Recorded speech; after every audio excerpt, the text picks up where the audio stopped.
रिवायत है हजरत Umar bin Khattab रज़ी अल्लाह ताला अन्हु रिवायत करते हैं कि मैं और दीगर सहाबा नबी की खिदमत में बैठे थे।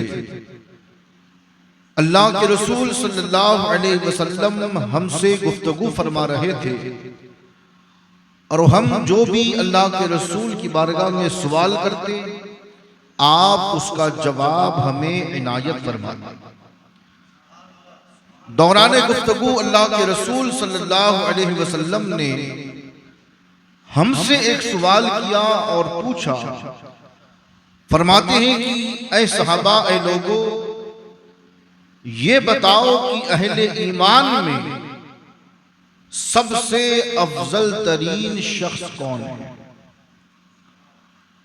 या अहले ईमान में वो कौन लोग हैं जो सबसे आला और सबसे अफजल मर्तबा रखते हैं। हजरत उमर बिन खत्ताब ने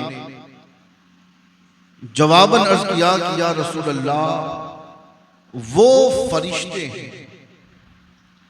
क्या कहा कि वो फरिश्तों की जमात है कि जिनके ईमान पर कोई शक व शुबा नहीं।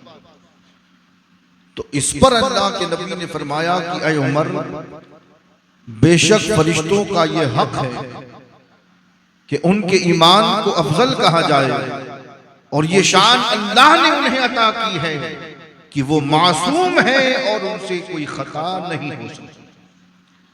मगर ऐ उमर, मेरी मुराद फरिश्ते नहीं है, मेरी मुराद फरिश्तों के अलावा।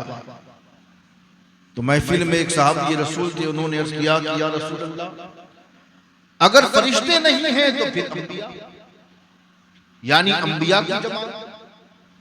तो इस पर भी नबी ने फरमाया कि नहीं ऐ मेरे सहाबा, वो अंबिया भी नहीं है।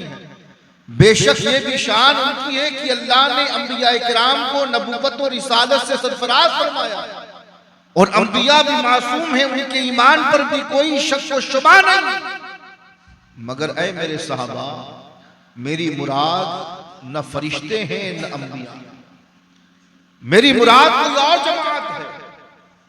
तो सहाबा ने अर्ज किया कि या रसूल अल्लाह, फिर तो आप ही हमें बताइए कि वो कौन लोग हैं और वो कौन सी जमात है कि जिनका ईमान वालों में सबसे अफजल वाला। तो अल्लाह के रसूल सल्लल्लाहु अलैहि वसल्लम इरशाद फरमाते हैं कि ये वो लोग हैं जो अभी अपने बापों की पुश्त में, ये वो लोग हैं जो अभी अपने बाप की पुश्तों में हैं और मेरे बाद वो तशरीफ लाएंगे, मेरे बाद वो पैदा होंगे। उन्होंने मुझे देखा नहीं होगा, बिन देखे मुझ पर कलमा पढ़ेंगे और जो किताब अल्लाह ने नाज़िल की है कुरान, उस पर भी अमल करके दिखाएंगे। तो नबी ने फरमाया ये वो लोग हैं कि जिनका ईमान सबसे अफजल औलाद है और यकीनन बिन देखे जिन्होंने मुस्तफा से इश्क किया, बगैर देखे जिन्होंने मुस्तफा से मोहब्बत की, उन ज़वात मुक़द्दसा में एक अजीम ज़ात है जिसको ज़माना उवैसे करनी कहता।